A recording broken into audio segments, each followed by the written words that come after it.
سلامونه درنو لیدونکو. موضوع ده آیا ماشوم ته شیدې ورکول د مور ښکلا کموي؟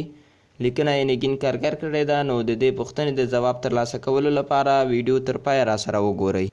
د مور شیدو کې هغه انټي باډي موجود دي چې ماشوم ته د وایروس او بکتریا په مقابل کې مقاومت ورکوي. د ماشوم مقاومت د ځینو مرضونو په وړاندې لکه ساډوبي، حساسیت او یا د جلدي مرضونو په وړاندې تقویه کوي.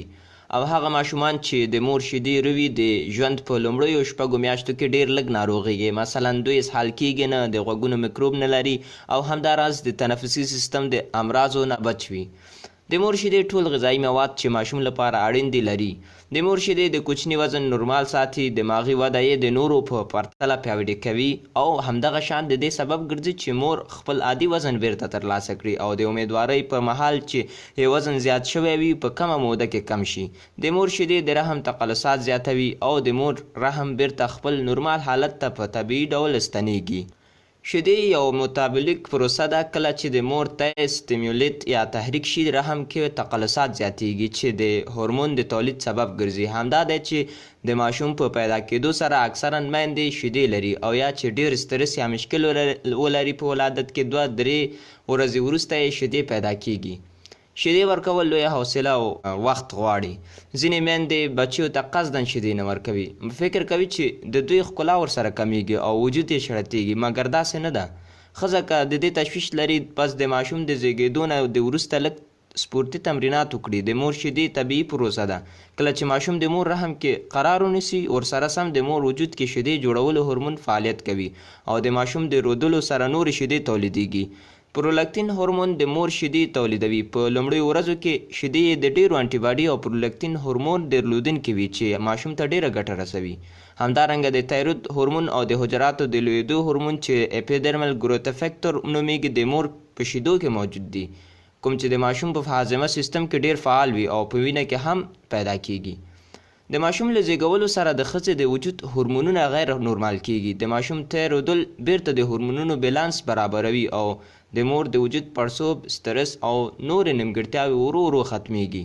د مور او ماشوم اړیکه ډیره پیاوړې کیږي، ځکه د زیږېدو نه وروسته دا مهمه ده چې ماشوم د مور سره د پوستکي له لارې بدني تماس ولري، ځکه د مور تودوخه ماشوم ته ډیر سکون ورکوي او ماشوم مینه ناکه کوي. د پوډري شیدو څېړنه ډیره اوږدمهاله ده او عین د مور شیدو فارمول دی، خو د نورو ګټو لپاره ښه ده چې د مور شیدې وڅکي، ځکه د مور شیدې پاکې هم وي. بوتلي شیدو لپاره باید ډیر نظافت مراعات شي، د دې په خاطر چې شیدې خپله یو ډیر مناسب محیط دی چې مکروب پکې وده وکړي. عجیبه دا ده چې ساینس اوس دا خبرې ثابتوي، مګر قرآن کابو 1400 کاله مخکې میندو ته امر کړی چې تر 2 کلونو د اولاد ته شیدې ورکړي، چې دغه 2 کلنه دوره کې د ښځې وجود بیخي نورمال کیږي. د دې ترڅنګ ماشوم ته شیدې ورکول مور ته سکون وربخي. کله چې مور ماشوم غیږ پورې نیسي، د ماشوم اروایي حالت ته کافي ګټه رسیږي.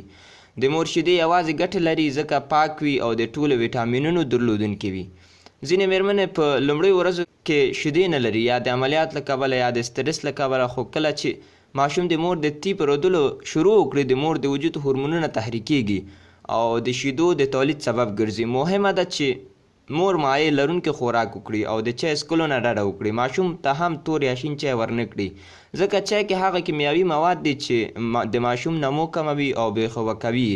کافین داسې ماده ده چې په چای کې چې خواص یې د نیکوټین یا د سګرټو په شان وي او ماشوم پرې روږده کیږي. که په ګرمو ځایونو کې اوسیږي، کولی شي ماشوم ته لږ وخت وروسته پاکې اوبه ورکړئ. د پوډري شیدو احتمالي خطرات. که څه هم اوس ټکنالوژي ډیره پرمختللې ده او د مور شیدو او د فارموله شیدو فرق دومره نشته، خو بیا هم هغه ماشوم چې پوډري شیدې اخلي، د هغه احتمال زیات وي چې چاغ اوسي، ذهن یې ډیر کنجکاوه نه وي او د میتابولیکو مرضونو په وړاندې لکه شکر، سالنډي او جلدي امراضو په وړاندې لږ ضعیفه وي. د نس بات او درد لري، د جلد وچېدل او د غوږونو میکروب یې زر نیسي.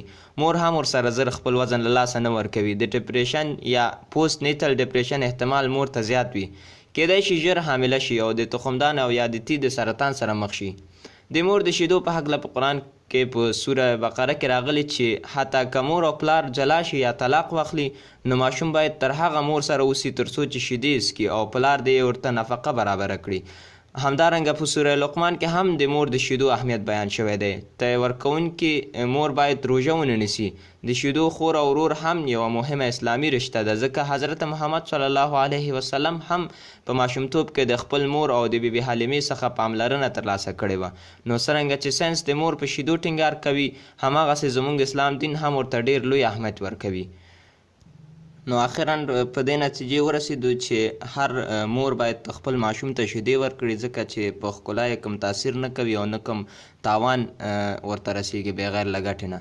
نو دا وه د شیدو په اړه، د شیدو ورکولو په اړه دغه ویډیو. نو د نورو جالبو او مهمو موضوعګانو لپاره د نړۍ ټي وي ځان سره سبسکرایب کړئ او هر چا نه زر ویډیوګانې ترلاسه کړئ. نور هم په خدای سپارم، ښه وخت ولرئ. الله پامان.